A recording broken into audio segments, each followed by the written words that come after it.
பாக்கியா பேசுறேன். எல்லாரும் எப்படி இருக்கீங்க? இன்னைக்கு நண்டு குழம்பு தான் பண்ண போறோம். இந்த நண்டு குழம்பு வந்து நிறைய டைப்ல இருக்கும். இருந்தாலும் நம்ம மனசுல இருக்குது இந்த கிராமத்து சுவையில ஜீரகம், மிளகு இது எல்லாம் வறுத்து பொடி பண்ணி அதை போட்டு குழம்பு வைக்கும் போதுதான் ஒரு சுவையா இருக்கும். அப்படியே நம்ம வீட்டுல வைக்கிற குழம்பு பக்கத்து வீட்டுல போய் வாசத்தை தூண்டி அவங்களுக்கு பசியை உண்டாக்கும். அந்த அளவுக்கு டேஸ்டா நண்டு குழம்பு பண்ண போறோம்.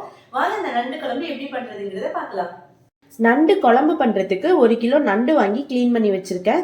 மஞ்சத்தூள் கொஞ்சம் மிளகா பொடி போட்டு இந்த மாதிரி நல்லா வாஷ் பண்ணி எடுத்து வச்சுருக்கேன். ஒரு அரை மணி நேரம் இந்த மாதிரி மஞ்சப்பொடி மிளகா பொடி ரெண்டும் சேர்த்து ஊற வச்சிங்கன்னா அந்த கவுச்சி ஸ்மெல் வராமல் இருக்கும். ரொம்ப டேஸ்ட்டாகவும் இருக்கும் நண்டு குழம்பு. இப்போ கோகனட் பேஸ்ட் ஒன்று ரெடி பண்ண போகிறோம். மசாலா ரெடி பண்ணிவிட்டு அதுக்கப்புறம் தாளிச்சு விட்டோம்னா ரொம்ப நல்லாயிருக்கும். இப்போ மசாலா ரெடி பண்ணிடலாம். கொஞ்சமாக ஆயில் சேர்த்துக்கலாம். நம்ம ஜீரகம் மிளகு எல்லாமே வறுத்து அதை வந்து பேஸ்ட் பண்ணாதான் ரொம்ப டேஸ்டா இருக்கும். எப்பொழுதுமே நண்டு குழம்புக்கு ஜீரகம் மிளகு எல்லாமே வறுத்து செய்யுங்க. அதுதான் நம்ம கிராமத்து சுவையில ரொம்ப சுவையா இருக்கும். ஜீரகம் 1 டீஸ்பூன், மிளகு 1 டீஸ்பூன். உங்களுக்கு காரத்துக்கு ஏத்த மாதிரி மிளகு இன்னும் கொஞ்சம் கூடுதலா சேர்த்துக்கலாம். 1 டீஸ்பூன் சோம்பு. இது மூணுமே நல்லா வாசம் வர அளவுக்கு நல்லா வறுத்து எடுத்துக்கோங்க. கருகிற மாதிரி வறுத்துறாதீங்க.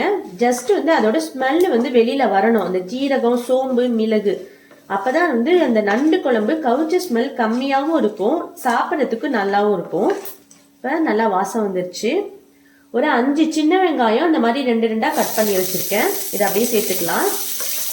நண்டு குழம்புக்கு பெரிய வெங்காயத்தோட சின்ன வெங்காயம் சேர்த்தீங்கன்னா தான் டேஸ்ட் அதிகமா இருக்கும். நான் ஒவ்வொரு டிப்ஸும் வந்து ஸ்டெப் பை ஸ்டெப்பா அப்படியே சொல்றேன், கொஞ்சம் ஸ்கிப் பண்ணாம பாருங்க. வெங்காயம் ரொம்ப வதங்கணும்னு அவசியம் கிடையாது. இந்த மாதிரி லைட்டா வதங்கினா போதும். ஒரு அரை மூடி தேங்காய் துருவல் சேர்த்துக்கலாம். 3 டீஸ்பூன் மல்லித்தூள் சேர்த்துக்கலாம். இதுலயே நான் மஞ்சப்பொடி கலந்ததுனால நான் மஞ்சப்பொடி சேர்க்க போறது இல்ல. நீங்க மஞ்சப்பொடி தனியா வேணாலும் சேர்த்துக்கலாம். மிளகா பொடி 1 டீஸ்பூன் சேர்த்துக்கலாம். மிளகு சேர்த்ததுனால மிளகா பொடி நான் 1 டீஸ்பூன் சேர்த்துக்கிறேன். உங்களுக்கு காரத்துக்கு ஏத்த மாதிரி இந்த மிளகு மிளகாத்தூள் ரெண்டுமே வந்து நீங்க கூடுதலா சேர்த்துக்கலாம். இப்ப இதை ஆற வச்சு அரைச்சி எடுத்துக்கலாம். மசாலா எல்லாத்தையும் ஆற வச்சு அரைச்சி எடுத்துட்டு வந்தாச்சு. இப்ப தாளிச்சிடலாம். தாளிக்கிறதுக்கு நான் நல்லெண்ணெய் சேர்த்துக்கிறேன். நண்டு சூடுங்கிறதுனால நல்லெண்ணெய் சேர்த்தாதான் நல்லது உடம்புக்கும். தாளிக்கிறதுக்கு வெந்தயம் ஒரு அரை டீஸ்பூன் சேர்த்துக்கலாம். சோம்பு ஒரு அரை டீஸ்பூன், ஜீரகம் ஒரு அரை டீஸ்பூன். இது மூணுமே நல்லா பொரிஞ்சு வந்த பிறகுதான் பூண்டு சேர்க்கணும். பூண்டு வந்து ஒரு 10 பல் சேர்த்துக்கிறேன். உங்களுக்கு இன்னும் கொஞ்சம் கூடுதலா சேர்த்தாலும் ரொம்ப டேஸ்டா தான் இருக்கும். பூண்டு அப்படியே சேர்த்துக்கலாம். பூண்டு வந்து நல்லா பொன்னிறமா பொரிஞ்சு வந்த பிறகு வெங்காயம் சேர்த்துக்கலாம். பூண்டு வந்து லைட்டா சவந்து வந்துருச்சு. இந்த ஸ்டேஜ்ல வெங்காயம் சேர்த்துக்கலாம். சின்ன வெங்காயம் மட்டும்தான் நான் இந்த குழம்புக்கு சேர்க்கிறேன். உங்களுக்கு சப்போஸ் கூடுதலா வந்து இன்னும் கொஞ்சம் கிரேவி குழம்பு வந்து கிடைக்கணும் அப்படின்னா நீங்க கூடுதலா வந்து பெரிய வெங்காயம் சேர்த்துக்கலாம். வெங்காயம் வதங்கிருச்சு. ஒரு 2 தக்காளி சேர்த்துக்கலாம். தக்காளி நல்லா பழுத்த தக்காளியா இருந்தா நல்லா இருக்கும். வெங்காயம் தக்காளியும் நல்லா பேஸ்ட் மாதிரி வதங்கட்டும். வெங்காயம் தக்காளி நல்லா வதங்கிருச்சு. ஒரு கொத்து கருவேப்பிலை சேர்த்துக்கலாம். கருவேப்பிலை சேர்த்து ஒரு தடவை நல்லா மிக்ஸ் பண்ணி விட்டுடலாம். அரைச்சி வச்ச விழுது இருக்குல்ல, அதை அப்படியே சேர்த்துக்கலாம். அரைச்சி வச்ச விழுதை சேர்த்து ஒரு தடவை இந்த எண்ணெயிலே நல்லா வதக்கி விட்டுருங்க. இந்த மாதிரி நல்லா வதக்கி விட்டுட்டு இப்ப புளி தண்ணி சேர்த்துக்கலாம். நான் ஒரு கோழி குண்டு சைஸ் புளியை இந்த மாதிரி கரைச்சி வச்சிருக்கேன். இதை அப்படியே சேர்த்துக்கலாம். தேவையான அளவு உப்பு சேர்த்துக்கலாம். ரொம்ப கம்மியான குவான்டிட்டி உப்பு சேர்த்துட்டு செக் பண்ணிட்டு சேர்த்துக்கோங்க. நான் அரைச்ச அந்த தண்ணியை வந்து வேஸ்ட் பண்ணாம அப்படியே இதை சேர்த்துக்கிறேன்.